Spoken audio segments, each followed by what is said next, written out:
जहां ये कुंभ जिस स्थान पर संगम है, 3 नदियां मिलती हैं, गंगा, यमुना, सरस्वती।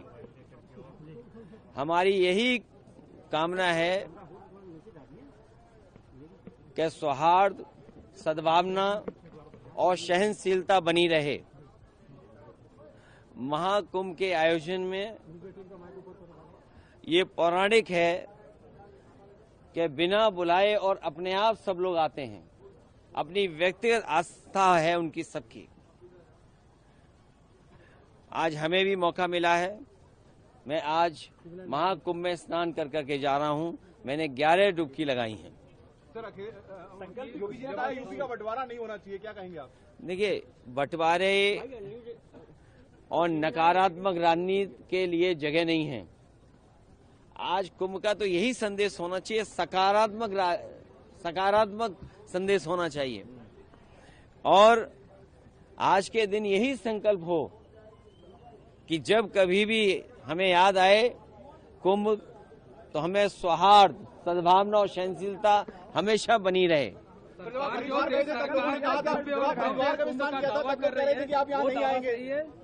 देखिए,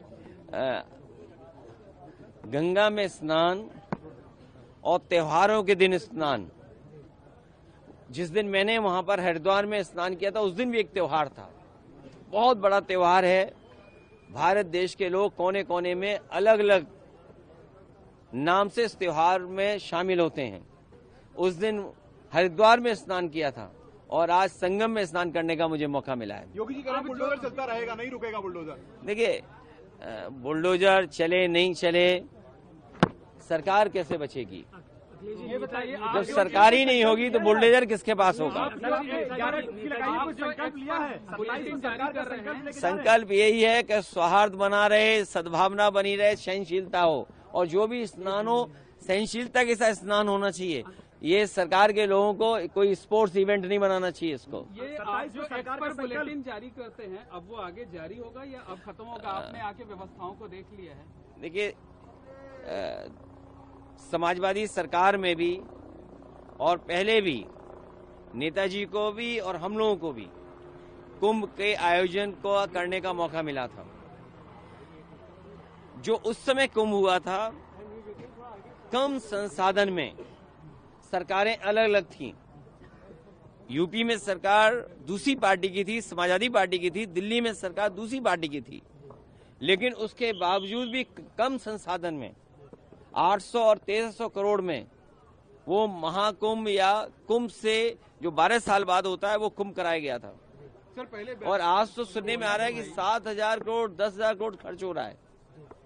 अगर यहाँ लोगों को असुविधा हो रही है चलने के लिए, मैंने खुद अपनी आंखों से देखा है कि बुजुर्ग, जो महिलाएं हैं, जो पुरुष हैं, वो कितनी दूर से चल करके आते हैं। अगर आप कुंभ में इतने 1000 करोड़ रुपए खर्च कर रहे थे, तो कम से कम बुजुर्गों के लिए कोई ऐसी व्यवस्था होती जो बुजुर्गों को ज्यादा पैदल नहीं चलना पड़ता। और फिर जैसे हम हैं वीआईपी या और हैं वीआईपी या और सम्मानित लोग जब आए, तो कम से कम व्यवस्था ऐसी होनी चाहिए, पूरे कुंभ को पता लगे कि हाँ, आज कोई वीआईपी आया जिसकी वजह से ये व्यवस्थाएं बहुत अच्छी चल रही हैं। मतलब आप डुबकी लगाकर भी निशाना साध रहे हैं? नहीं, देखिए, डुबकी लगाकर भी सियासी निशाना साध रहे हैं। अरे भाई, ये बताओ, माँ गंगा के किनारे लोग झूठ बोल रहे हैं। और मैं तो आपसे कहूंगा, देखिए, माँ गंगा के किनारे न जाने कितनी बातें कही जा रही हैं, वो क्या सच हैं? लेकिन अगर आयोजन 1300 करोड़ में अच्छा हो सकता है, 800 करोड़ में अच्छा हो सकता है, तो 10,000 करोड़ में, 7,000 करोड़ में कितना अच्छा हो सकता है। उसमें तो न कोई ट्रैफिक की दिक्कत होती, न कोई पानी की दिक्कत होती, न साधु संतों से बिजली का बिल लिया जाता या उनको असुविधा होती, या जो चीजें महंगी है वो भी सस्ती होती। अरे, इतना कुछ हो सकता था 10,000 करोड़ में।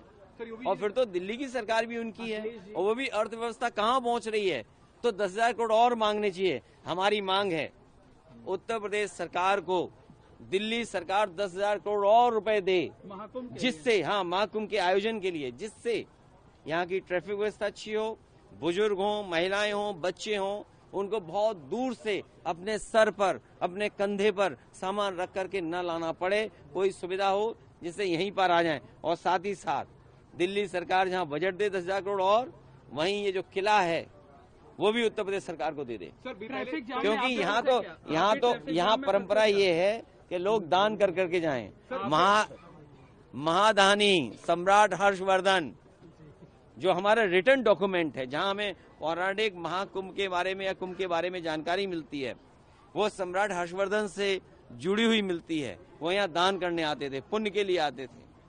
हम भी आज आए हैं, डुबकी लगाए हैं, सौहार्द हो, सद्भावना हो, सहनशीलता बनी रहे, लोगों की खुशहाली हो, जनता का कल्याण हो, हमारा देश तरक्की करे, समाज आगे बढ़े, हमारा गणतंत्र मजबूत हो, ये सब चीजों को लेकर के यहाँ पर नेताजी की जो